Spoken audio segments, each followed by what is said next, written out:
everyone, and welcome to another edition of Unscripted. I am Dawn Mitchell. Joining me this week, it's the perfect time to talk about women's hockey, and we have a star for you, not only with the Gophers, but now going to the PWHL. We welcome in Madeline Wethington. Madeline, thank you so much for joining our show. I really appreciate it. Thanks so much, Dawn, for having me. I'm so excited to be here. Well, first off, we have to start with congratulations being drafted. You are now going to be a professional women's hockey player. I know that you might have had some nerves leading up to it, right? You just don't know where you're going to go. You just want to get it over with. How was that whole experience for you? Oh, thank you so much. It was definitely a whirlwind of emotion leading up to the day, especially the day itself. You wake up and you're like, okay, well, today's the day I find out where I'll be spending the next several months of my life, potentially years of my life, which is a nerve-wracking feeling, but also just so excited and just trying to reflect on all the people and all the experiences that allowed me to get there. So when I got my name called, I just hugged my family, and that was the best feeling because they supported me and they got me there. So to have them there with me was so special. And for years, right, growing up, you've seen all of the guys go in the NHL draft, right? We've seen it on TV. To have that experience and then to have it here, how extra was that for you?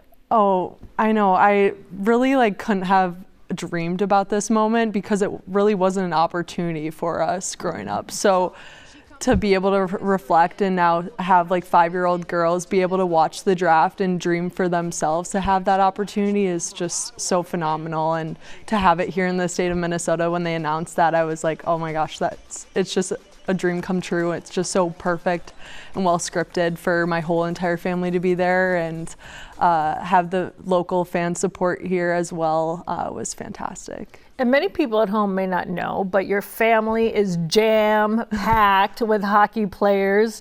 Winnie Brown is your aunt. Your mom coached at St. Cloud. Your dad played. Your grandfather helped start the Whitecaps. You know, sometimes that can be pressure, but it's not for you. You seem to handle it with grace. How is that? No, I just, we all have our own life stories and life experiences, and I try to learn from them and what they've done for hockey. It's just been tremendous to grow up in an environment where women's hockey was just kind of a normalcy for me.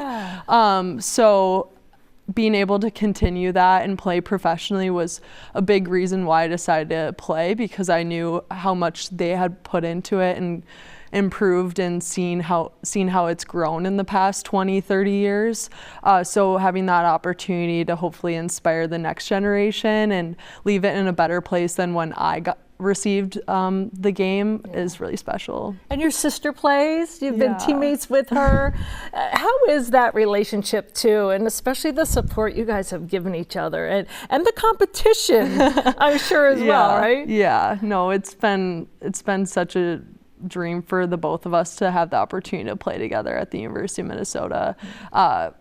We learned how to skate together at Roseville Ice Arena with my mom and my grandma, and to be able to lace up our skates and play throughout the first 20 some years of our lives is a dream for us. And I'm definitely going to miss playing with her next year, but I won't be leaving for Ottawa until about November, so that'll allow me to watch some of their games in person, which will be really special. And I know that during their off weekend, Audrey will try and come up to a game. And the nice thing is, we play against Minnesota here in Minnesota at least probably 3 times. So I'll be back here and they'll be able to watch me play. And so I'm really excited. Audrey and I are best friends. We've grown up together playing every sport imaginable. And we live together now for the past 3 years. We had a twin-size beds together growing up. Oh, you so did? Yeah, we were around each other 24/7, but it'll be an adjustment for the both of us to not be near each other for the first time. That's what I was going to say. It's going to be so hard to be apart, Yeah, right? Especially where, like you said, from the twin beds to the ice to playing together. You'll always have that support, obviously. For sure. But have you ever been to Ottawa? And it's going to be so weird to be away. Yeah, no, I was saying to my mom, this is really the first time that I'm going away from home, because I grew up here in the state. I went to the state school, and for the first time in my life, I'm truly leaving and going to a new adventure, which is scary, but at the same time, I'm honestly just so excited for the new opportunity. And Ottawa, just when I got drafted there, I was really excited. The organization seems amazing. I talked with their GM and the coaches, and they're just super encouraging, positive, and just a really great organization through and through. So when I got the name called by Ottawa, I was just ecstatic. Well, they're also getting a pretty smart cookie, too. So Madeline is going to go to med school for all of you out there. So it's not just hockey, it's also school. And congratulations, you won the Lindahl Outstanding Student Athlete Award at the U. That's high marks. Congratulations to you on that. When do you find the time? Honestly, this is what I'm very much used to. Throughout my entire life, I've just had two dreams of mine, playing at the highest level of hockey and attending medical school. So having both of those dreams has just been a constant in my life. And honestly, it's a really great balance for me to, when I'm in school and I have my schoolwork, it's a break from hockey. But when I'm on the ice, it's a break from school. And that allows me to separate both of them and enjoy them fully. Yeah. So that's definitely an aspect where I've really appreciated it. So now that you're in the process, I bet, of trying to figure out what school to go to, how does Ottawa figure in, or are you going to put one off? Like, how do you now do that balance? Yeah, so I'm currently applying to medical school. I'm applying to 24 schools, which is a lot, but that's honestly kind of the average these days. Really? Okay. Yeah, and so waiting on hopefully interviews, which could begin in September, and could end up rolling all the way through March. Hopefully I get in somewhere before March. That would be nice. So that whole process, they're all virtual interviews. Now that the COVID pandemic happened, they all shifted to virtual, and they noticed that in terms of equality and preventing disparities between applicants, that it was the right thing to make them virtual rather than in person for the travel costs, which allows me the flexibility to remain in Ottawa for virtual interviews. And I've had conversations with Mike, our GM, and he's been really supportive of it. And we're going to make it work. And if I get into medical school, then the following year I would go, unless the U.S. team, that's kind of the next step for me, is making the U.S. national team. And if the U.S. national team works out, then I would defer my medical school seat for the Olympics in 2026. Oh my goodness. That's a lot on your plate. And how exciting is it to be having that conversation too, that hopefully get on the national team, go to the Olympics, and put that on your hockey resume and not your medical resume. I mean, that's a tall order, but it's fun, right? Oh, totally. I wouldn't be playing the game if I didn't think it was fun. And, I'm almost 24 years old, and I'm still going to daily practices, and I see my little sister, and she's going to be a 10th grader, and all the skates that she's doing, and I reflect back and I'm like, well, I'm still in the thick of it and training, and I still enjoy it. So that's the biggest thing for me. And I just love the game. When we lost, unfortunately, in the 4 overtimes in the NCAA tournament, I immediately was like, okay, this isn't the end for me, like, of my hockey career. Like, this can't be the end. Type Not of like feeling this. like we can't have that be the end all be all for me. So right when that happened, I was like, I took some time obviously to reflect on the season, and I was like, okay, I need to continue to play, and I have so much more to give the game, and I feel like I haven't reached my ceiling in hockey, so I'm excited to continue. You know, you bring up your team, and we'd be remiss if we didn't talk about Brad Frost. I know you guys call him Frosty. Frosty. He's such a tremendous coach, but he's also so humble. And he talks about the process. But in his process, the successful women coming out of his program is mind-boggling. What have you learned the most from him that you think not only on the ice, but you bring forward with you? Because that's kind of a goal of his as well. Yeah, definitely it's a process for him. He looks at it as not only is he trying to make us really good hockey players, but really good people, because hockey's going to end for all of us at some point. So making sure that we're ready for the next steps of our lives, whether that's in our career or as family members, and you know, so he just emphasizes our 4 key principles, which is tough, grateful, disciplined, and devoted. And not only are those like aspects that you can apply to hockey, but those are aspects that you can apply to life. And so I've definitely taken away those values and incorporated that into my next steps. And this year, you're not alone in being drafted. Abby Breen also drafted. Yeah. She played a little bit here before being drafted, and it's kind of cool. She is in pharmaceutical school, right? Yeah. What is going on with the super smart hockey players coming out of the U? How is it to at least have that shared experience with a former teammate too? Yeah, I've known Abby since we were probably 12 or 13. So it's really cool to have that moment with her and to experience the draft together. She was one of the first hugs that I had too, so that was really sweet. And to see her success in the PWHL this year was awesome, and seeing how she was able to manage and balance it all is so impressive. My senior year, her 5th year, she was actually a first-year pharmacy student, and to see just the effort and the grind that she was able to balance it all was phenomenal and so impressive. So definitely taking key aspects of what she did and applying it for my future career as well. I was going to say, you can probably look at her and be like, if she can do it, okay, it's not, I can do that too. Or how are you doing it? You know, For like sure. what are your keys or your little tricks to balance, right? A lot of it's time management, which you have to learn as an athlete anyway in your life. For sure. But to know that it can be intense on both sides of the coin. Yeah, and not only Abby Breen, but also Claire Thompson. She just got drafted by PWHL Minnesota. She's in medical school at NYU, which is actually, for those of you who don't know, is one of the top medical schools in the entire country. I think it's ranked number 2 actually. So there's definitely people that have been able to manage it and play at the Olympic level, and go into medicine or the healthcare field.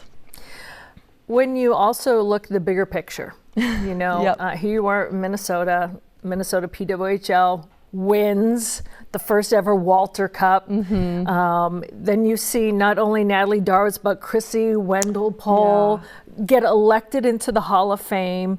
It's almost like an embarrassment of riches for a female hockey player finally, right? But over the years here, Minnesota has always been steadfast in that. The legacy, like you said, you grew up knowing that I could play hockey. It's not out of the realm. But to see people that you actually know, Natalie was even an assistant coach, going into not only like a women's Hall of Fame, but the Hockey Hall of Fame. She's already in the IIHF. Just for the both of them, how impressive and how inspiring is that? Totally. First of all, I just want to congratulate both of them. That's tremendous. And for them to be able to go into the Hockey Hall of Fame together, I think speaks volumes, because they've always kind of been the dynamic duo. For me growing up, like, I got to watch them play.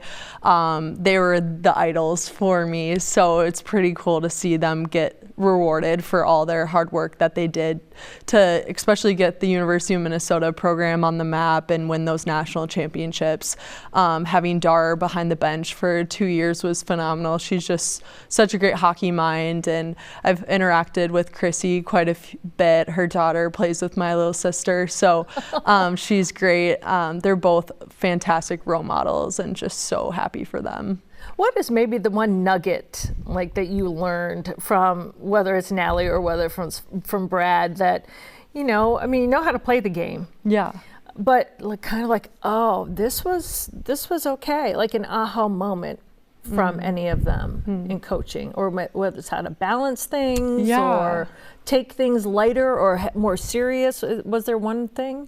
Yeah, I think Dar really was great about, you know, when you're at the rink, like you're focused on hockey, but then when you're away from the rink, like it's important to turn it off. And she used like the analogy of a light switch.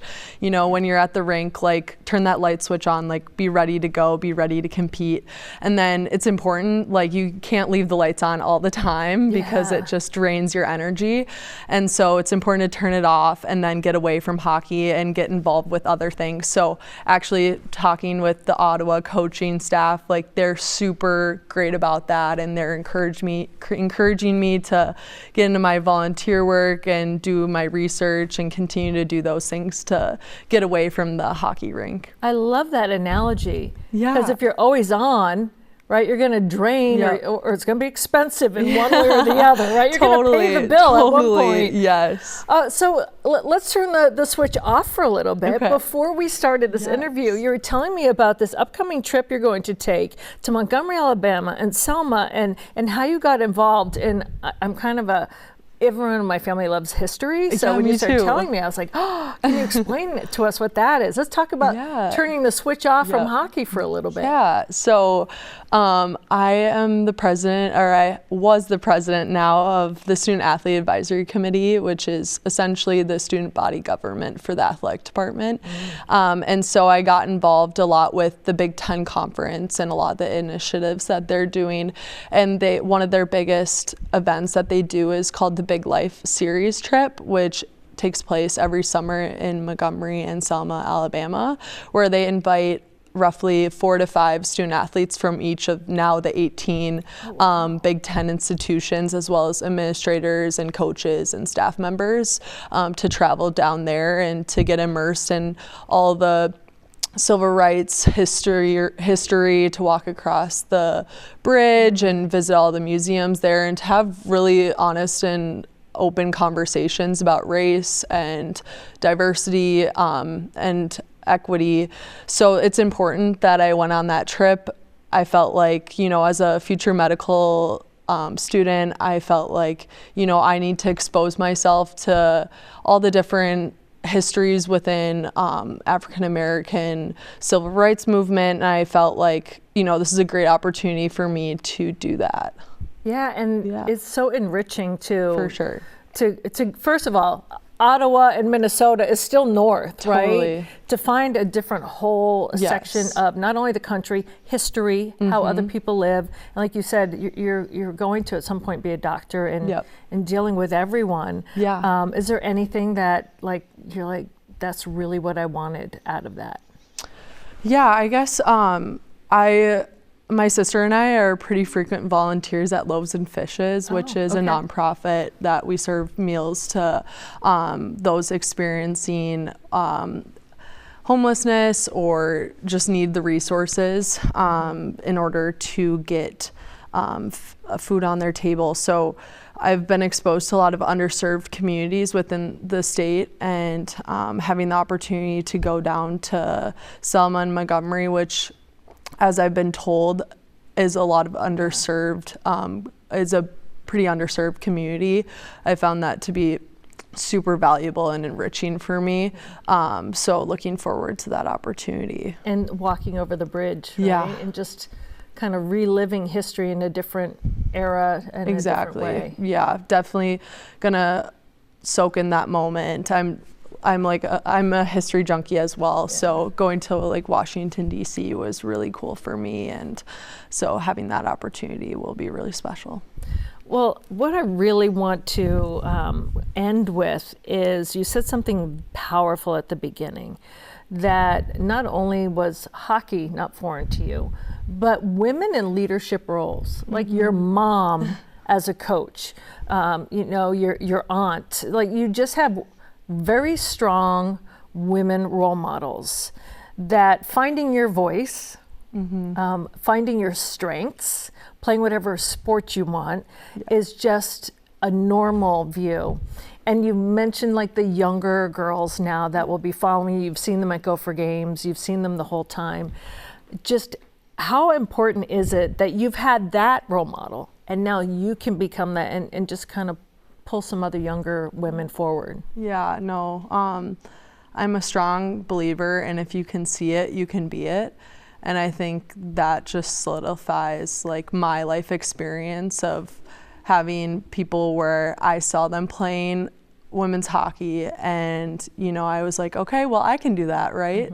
So for me to then have the opportunity to now play professionally in the PWHL, I hope that little girls come to the games and they're inspired and they go tell their parents, hey, I want to play hockey. And if they are playing hockey, like, oh, I want to play in this league someday. And having those aspirations, we continue to like push the barrier and break that glass ceiling to hopefully someday, you know, get the same amount of coverage, the same amount of revenue as men's sports, because I think, you know, the sky's the limit for women's sports, and we're just as capable as men to do whatever we desire to do. When you just said that, I had a vision. Right, you see pucks shattering the glass boards, right? Yeah, you know, all of a sudden, totally. like I just saw like a puck shattering like a glass ceiling, Yeah. and I was like, that is fantastic. Well, I am so excited for you because I don't know, I seriously don't know where you find the time, but I think you're not only going to break that glass ceiling, but also in the medical field. Thank you. And beyond. And the young girls that you are inspiring right now, and young women that are already playing hockey, I'm just thrilled for them because you're an amazing role model. Thank you so much. Yes. I really appreciate it. And I look forward to following Ottawa now too. Yeah, go Ottawa. Go Ottawa. It's the first time I'm like going to be cheering against a Minnesota team, so it'll be a new experience, but I'm looking forward to it. You know, sometimes you have to separate, like flip the switch to professional. Exactly. And then, you know, then off for like if it's a fan. If either one of you are out of it or in it, then you can just take it from there. Yeah, exactly. Well, good luck to you. Thanks so you. much. Yes. Oh my thank gosh, you. I'm so happy for you. Thanks.